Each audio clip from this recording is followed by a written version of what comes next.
George and the Dragon. Chapter 1. Brave, brave, brave. Night, night, night. Journey, journey, journey. Many years ago, there was a strong, brave knight called George. George traveled to many exotic places on his beautiful white horse. He saw many interesting things on his journeys. One day, George was far from home. He came to a strange place. There weren't any leaves on the trees or any flowers, and there weren't any animals there. Spring, spring. It's spring. Why aren't there any flowers or leaves on the trees? Thought George. Why aren't there any farm animals? Soon George came to a town next to a big lake. The people in the town weren't happy, and they didn't smile. The people are sad. Why? George thought.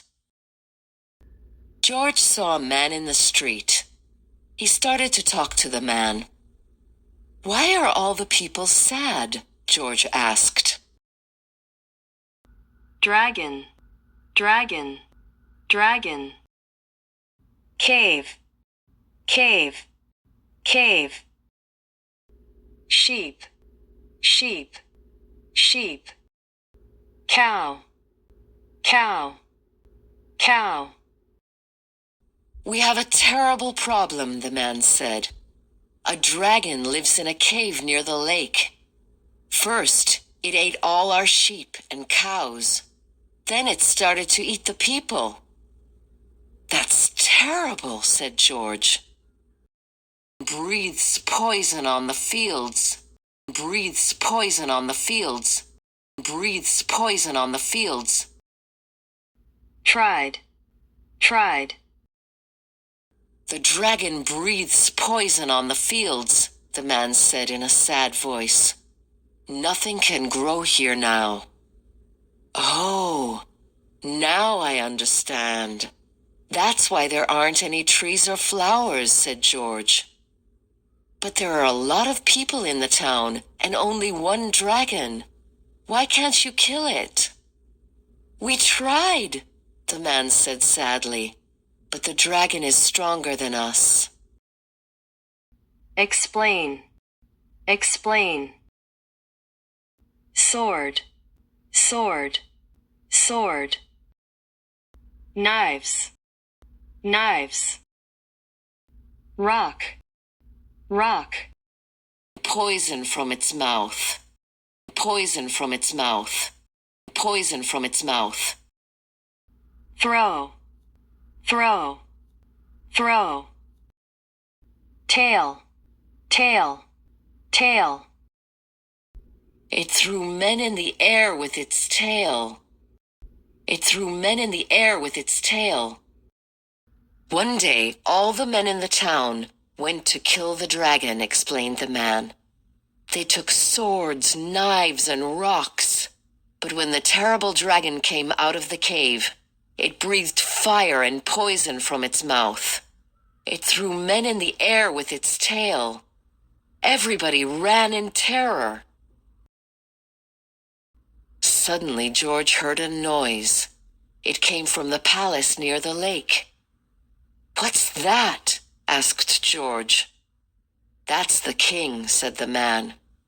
He's crying. His daughter, Princess Claire, is going to die tomorrow. Why? Asked George. Is the princess sick? No, she isn't sick, the man answered sadly.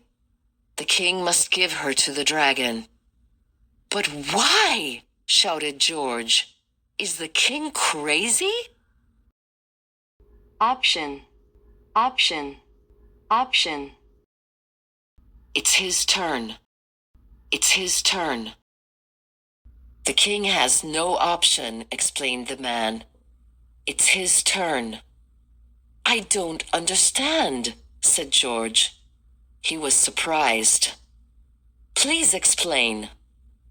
The dragon wanted to kill all the men, women, and children in the town, said the man. But the king talked to the dragon, and they made a decision. What was their decision? Asked George. We must give the dragon one young man or one young woman to eat every day, explained the man. Many people in the town gave a son or a daughter, and now it's the king's turn. He must give his daughter, Princess Claire.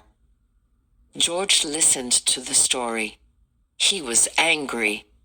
This is a terrible dragon, he said. I must help the king. I'm going to the palace.